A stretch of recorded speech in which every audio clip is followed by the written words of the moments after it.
आज के इस चुनावी सभा में मंच पर उपस्थित हमारे उत्तर प्रदेश के लोकप्रिय उप मुख्यमंत्री मेरे वरिष्ठ साथी श्री ब्रजेश पाठक जी, आप सबके बहुत ही लोकप्रिय प्रत्याशी श्री घनश्याम लोधी जी, मेरे साथी और मंत्रिमंडल में सदस्य श्री जेपीएस राठौर जी, हमारे राज्य मंत्री बलदेव सिंह औलख जी, हमारे क्षेत्रीय अध्यक्ष श्री सत्येंद्र सिंह सिसोदिया जी, हमारे जिला अध्यक्ष हंसराज जी, हमारे राज्य मंत्री उत्तर प्रदेश सरकार में जसवंत सैनी जी, हमारे एमएलसी हरि सिंह ढिल्लों जी, हमारे विधायक रामपुर से मेरे वरिष्ठ साथी आकाश सक्सेना जी,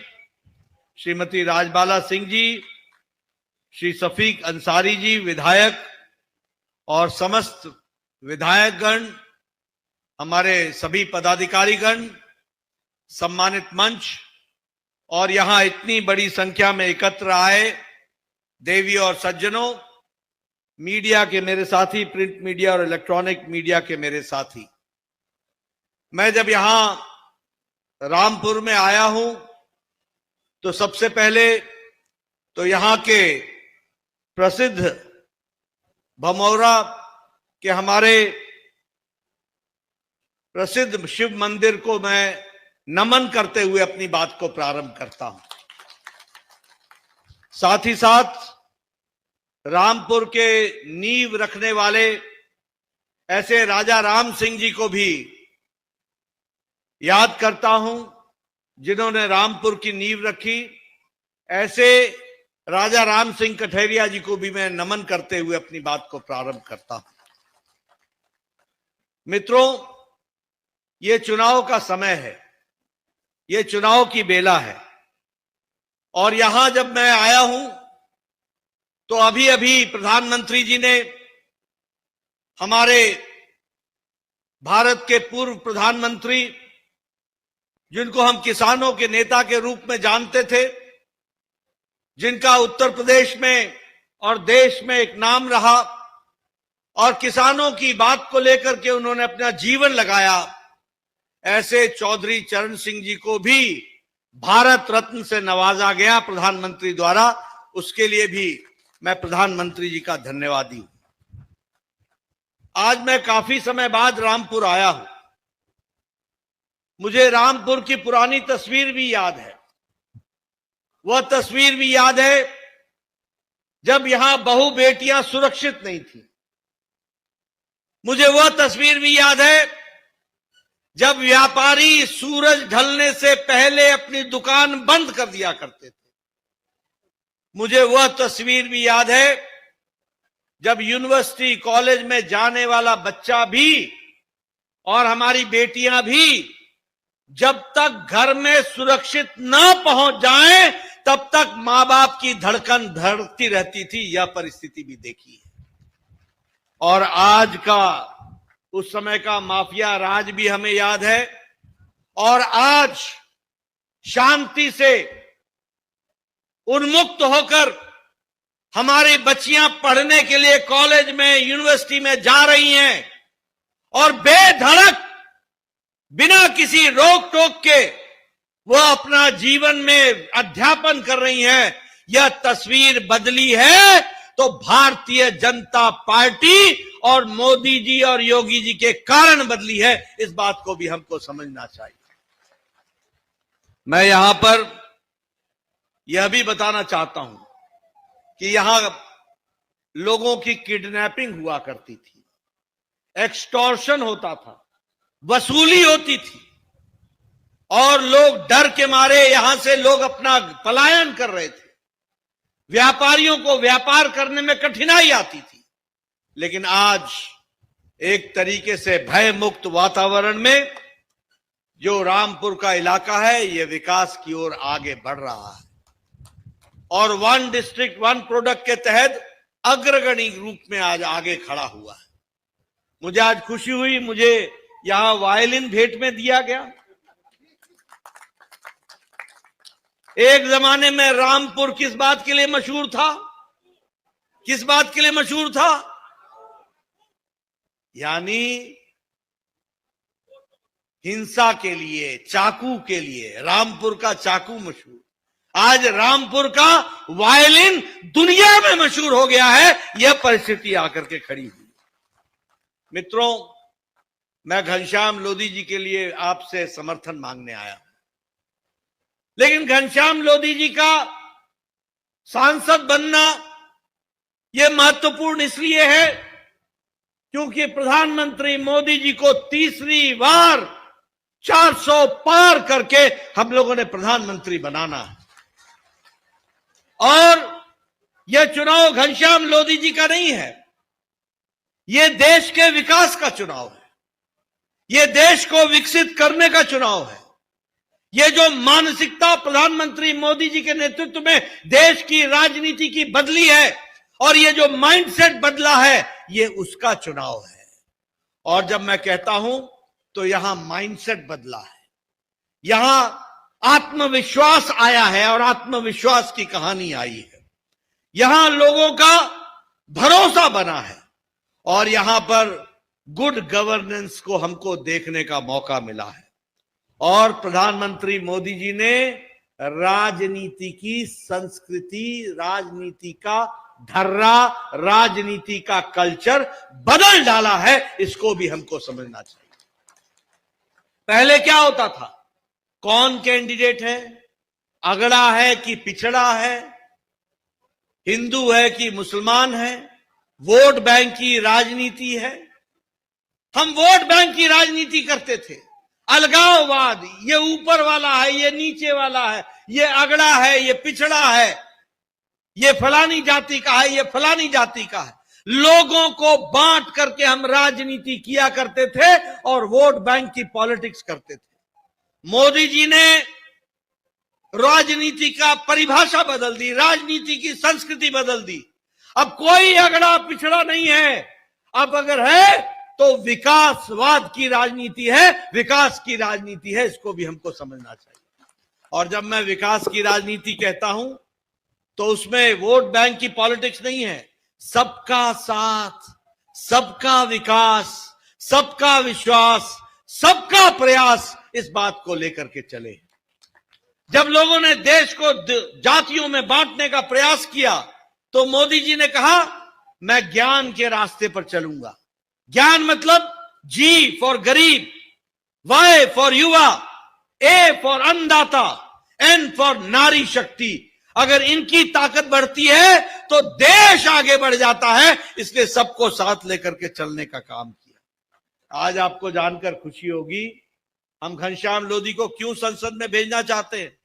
इसलिए कि पिछले 10 सालों में मोदी जी ने जो भारत की अर्थव्यवस्था 11वें नंबर पर थी, आज उसको 10 साल में लंबी छलांग लगा करके मोदी जी ने ब्रिटेन को, ब्रिटानिया को, इंग्लैंड को, जो हमको 200 साल राज किया, उसको पछाड़ कर आज भारत 5वें नंबर की अर्थव्यवस्था बन गया। 5वें नंबर की अर्थव्यवस्था बन गया। अब आपका आशीर्वाद घनश्याम लोधी को चाहिए। घनश्याम लोधी को आशीर्वाद मिलेगा, हम 400 पार करेंगे और 2024 के बाद 2027 में मोदी जी के नेतृत्व में भारत तीसरे नंबर की अर्थव्यवस्था बन जाएगा। तीसरे नंबर की अर्थव्यवस्था बन जाएगा। और उसी तरीके से आपको जानकर खुशी होगी, ये इलेक्ट्रॉनिक प्रोडक्ट्स में भारत, आज भारत का इलेक्ट्रॉनिक प्रोडक्ट 6 गुना बढ़ गया है। 6 गुना बढ़ गया है। इलेक्ट्रॉनिक एक्सपोर्ट 7,000 करोड़ रुपए पार कर गया है। स्टील के मैन्युफैक्चरिंग में, इस्पात के प्रोडक्शन में भारत 4थे नंबर पर था। आज मोदी जी के नेतृत्व में दूसरे नंबर पर आकर खड़ा हो गया है और आगे चल करके पहले नंबर पर खड़ा हो जाएगा। हम लोग जापान की गाड़ियों के बारे में सुनते थे, टोयोटा, डैटसन, टोयोटा, डैटसन। आज भारत जापान को पछाड़कर ऑटोमोबाइल मार्केट में तीसरे नंबर की मार्केट बन गया है। याद रखना, तीसरे नंबर का भारत बन गया। केमिकल एक्सपोर्ट में 168% की वृद्धि हुई है और पेट्रोकेमिकल्स में लगभग 106% की वृद्धि हुई है और प्रधानमंत्री जनधन योजना में लगभग 28 करोड़ बहनों के खाते खुले हैं और बहनों का, महिलाओं का सशक्तिकरण हुआ है। मित्रों, मैं यहां आपको बताना चाहता हूं भारत कैसे तरक्की किया मोदी जी के नेतृत्व में। मोदी जी ने चिंता की गांव की, मोदी जी ने चिंता की गरीब की, मोदी जी ने चिंता की युवा की, मोदी जी ने चिंता की दलित की, मोदी जी ने चिंता की आदिवासी की, मोदी जी ने चिंता की युवा की, किसान की, मोदी जी ने चिंता की हमारे हर एक वर्ग के रहने वाले पिछड़े लोगों की, उनको मुख्य धारा में शामिल किया। और इसी माध्यम से आपको जानकर के खुशी होगी कि आज भारत प्रधानमंत्री अन्न योजना के तहत 80 करोड़ की जनता को 5 किलो गेहूं या 5 किलो चावल और 1 किलो दाल मुफ्त में दी जा रही है, मुफ्त में दी जा रही है। और इस 80 करोड़ में 15 करोड़ उत्तर प्रदेश के भाई बहन हैं जिनको 5 किलो गेहूं या 5 किलो चावल दिया जा रहा है। इसका फर्क क्या पड़ा है मालूम है आपको?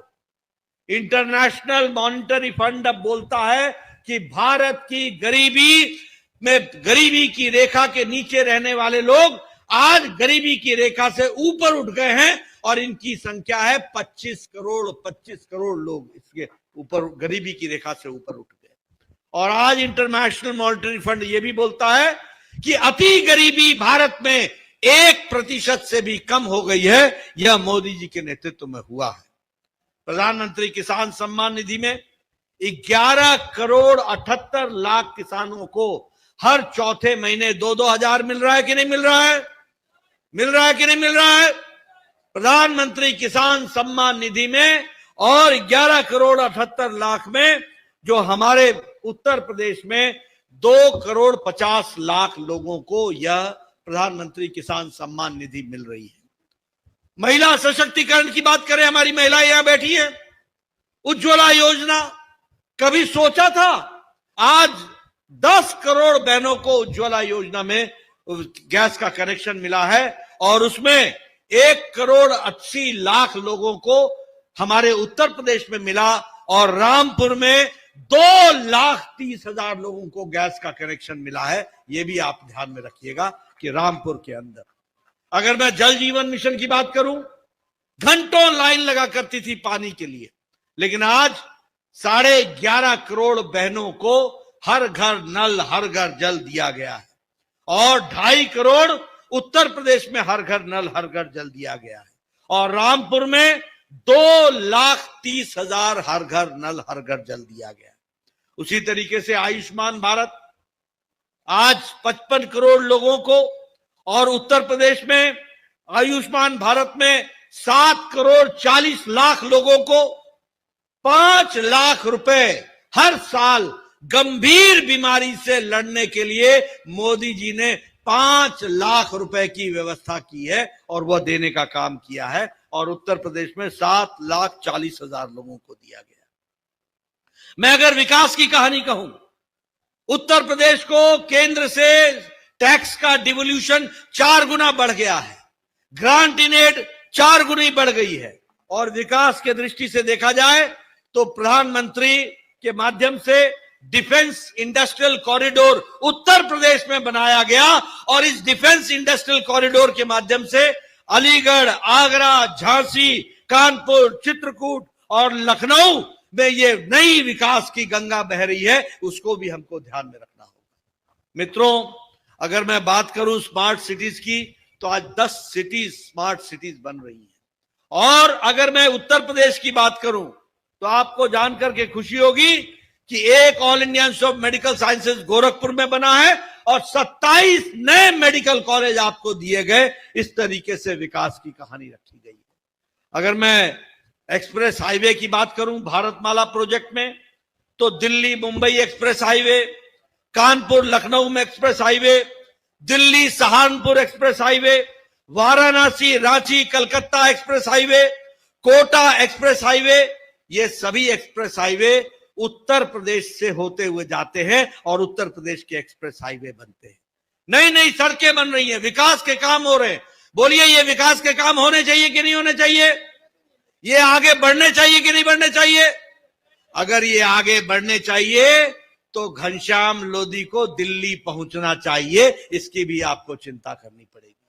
मित्रों, मैं यहां पर विकास की नई कहानियों की बात जब मैं कहता हूं तो मुझे खुशी है कि मैं यहां की भी अगर बात करूं तो योजनाओं को आगे बढ़ाने का काम योगी सरकार ने भी किया है।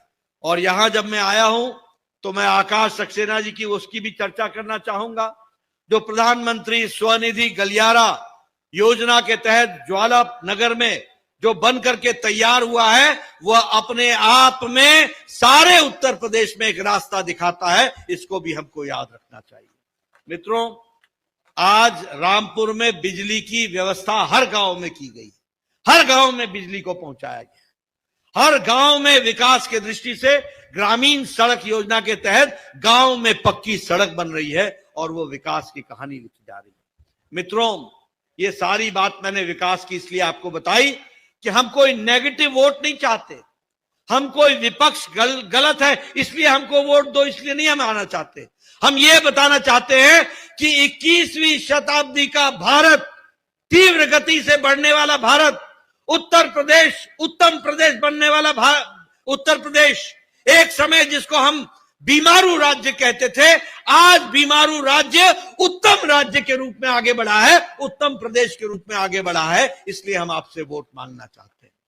मित्रों, मैं यहां इंडी अलायंस के बारे में भी बात करूंगा, मैं घमंडिया गठबंधन के बारे में भी बात करूंगा। यह घमंडिया गठबंधन किस बात का गठबंधन है? यह दो बातों का गठबंधन है। एक, मोदी जी कह रहे हैं भ्रष्टाचार हटाओ, कोई भ्रष्टाचारी बचेगा नहीं, सब कोई जेल जाएंगे, ये मोदी जी का संकल्प है और उन्होंने लाल किले से कहा है। बोलो, इनको जेल जाना चाहिए कि नहीं जाना चाहिए? जाना चाहिए कि नहीं जाना चाहिए? तो एक तरफ गठबंधन है, घमंडिया गठबंधन, इंडी अलायंस, जहां मोदी जी कह रहे हैं भ्रष्टाचार हटाओ, लाल किले के प्राचीर से बोला भ्रष्टाचार हटाओ, और वहां ये गठबंधन कह रहा है भ्रष्टाचारियों को बचाओ, भ्रष्टाचारियों को बचाओ, इस काम में लगा है। आप बताइए, ये इंडियन नेशनल कांग्रेस ने कोयला घोटाला किया था कि नहीं किया था? आप बताइए, इन्होंने CWG का घोटाला किया था कि नहीं किया था? आप बताइए, इन्होंने 2G का घोटाला किया था कि नहीं किया था? आप बताइए, इन्होंने 3G का घोटाला किया था कि नहीं किया था? आप बताइए, इन्होंने ऑगस्टा वेस्टलैंड हेलीकॉप्टर का घोटाला किया था कि नहीं किया था? आप बताइए, इन्होंने पनडुब्बी सबमरीन का घोटाला किया था कि नहीं किया था? यानी इन्होंने तीनों लोक में घोटाला किया था, नभ भी नहीं छोड़ा, पाताल भी नहीं छोड़ा, जल भी नहीं छोड़ा और धरती भी नहीं छोड़ी, किसी लोक में, तीनों लोक में भ्रष्टाचार किया। ये थे कांग्रेस का दिन। आप बताइए, अखिलेश ने लैपटॉप का घोटाला किया है कि नहीं किया है? गोमती फ्रंट का घोटाला किया है कि नहीं किया है? फूड ग्रेन स्कैम किया है कि नहीं किया है? आप बताइए, लालू यादव ने जमीन के बदले नौकरी का घोटाला किया कि नहीं किया? चारा घोटाला किया कि नहीं किया? अलकतरा घोटाला किया कि नहीं किया? आप बताइए, डीएमके के लोगों ने बालू का घोटाला किया कि नहीं किया? आमदनी से अधिक, आपको मालूम है स्टालिन की आमदनी 1.32 लाख करोड़ रुपए है, जिस आमदनी का कोई सोर्स नहीं है। आप बोलिए, ऐसे घोटालेबाजों को रहने देना है क्या? रहने देना है क्या? आप बताइए, झारखंड मुक्ति मोर्चा का हेमंत सोरेन का लैंड घोटाला है कि नहीं है? आप बताइए, अरविंद केजरीवाल का शराब घोटाला है कि नहीं है? आप बताइए, अरविंद केजरीवाल का दवाई घोटाला है कि नहीं है? ये घमंडिया गठबंधन सिवाय भ्रष्टाचारियों के गठबंधन के सिवाय और कुछ नहीं है। आप बताइए, राहुल गांधी बेल पर है कि नहीं है? भैया जरा जोर से बोलो, राहुल गांधी बेल पर है कि नहीं है? सोनिया गांधी बेल पर है कि नहीं है? पी चिदम्बरम बेल पर है कि नहीं है? लालू यादव बेल पर है कि नहीं है?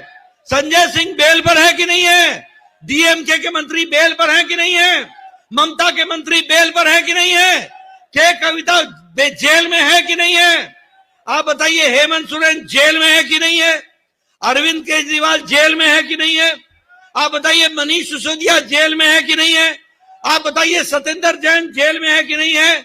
आप बताइए, आजम खान जेल में है कि नहीं है?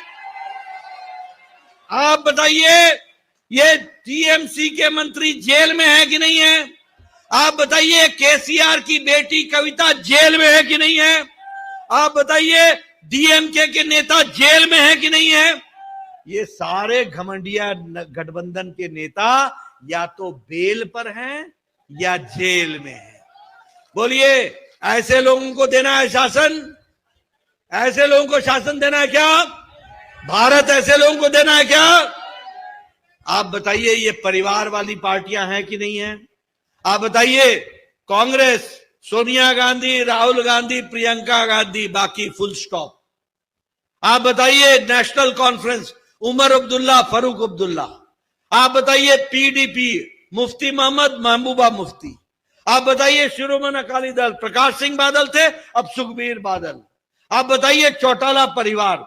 आप बताइए, मुलायम सिंह के बाद अखिलेश यादव, अखिलेश यादव के बाद डिंपल, चाचा को भी छोड़ दिया, बाकी फुल स्टॉप। परिवार की पार्टी है कि नहीं है? आप बताइए, लालू यादव, रबड़ी यादव, तेजस्वी यादव, तेज प्रताप यादव, बाकी सबकी छुट्टी। परिवार की पार्टी है कि नहीं है? आप बताइए, बुआ और भतीजा, ये ममता और अभिषेक, परिवार की पार्टी है कि नहीं है? आप बताइए, ये केसीआर, केटीआर, कविता, परिवार की पार्टी है कि नहीं है? आप बताइए, करुणानिधि स्टालिन, उदयनिधि स्टालिन, परिवार की पार्टी है कि नहीं है? आप बताइए, शरद पवार, सुप्रिया सुले, अजीत पवार को भी धक्का दे दिया, परिवार की पार्टी है कि नहीं है? आप बताइए, ये उद्धव ठाकरे, आदित्य ठाकरे, परिवार की पार्टी है कि नहीं है? ये सारी, इनको आपसे कोई लेना देना नहीं है। इनको अपना परिवार बचाना है और भ्रष्टाचार चलाना है, ये इनकी पार्टी है। ऐसे लोगों को आने देना है क्या? ऐसे लोगों को भारत की राजनीति में रखने देना है क्या? मोदी जी ने सही कहा है कि नहीं, लाल किले के प्राचीर से, भ्रष्टाचारियों को मैं दंडित करके रहूंगा। दंड देना है कि नहीं देना है? दंड देना है कि नहीं देना है? भारत का विकास करना है कि नहीं करना है? रामपुर की बदलती तस्वीर को आगे बढ़ाना है कि नहीं बढ़ाना है? अगर यह सब कुछ करना है तो घनश्याम लोधी को दिल्ली भेजना है और कमल के निशान पर बटन दबाना है। उसके लिए आपने काम करना है। बोलो, आप मेरा काम करोगे ना? मोदी जी का संदेश घर घर पहुंचाओगे ना? रामपुर में कमल खिलेगा ना? बहुत बहुत धन्यवाद। जय भारत, जय उत्तर प्रदेश। मैं जिलाध्यक्ष जी से कहूंगा वो धन्यवाद दें सभा में उपस्थित लोगों का। जिलाध्यक्ष जी से कहूंगा उपस्थित लोगों का। आज आदरणीय राष्ट्रीय अध्यक्ष जयप्रकाश नड्डा जी को आप सबने सुना और ये मूल मंत्र हम सबको दिया कि अब की बार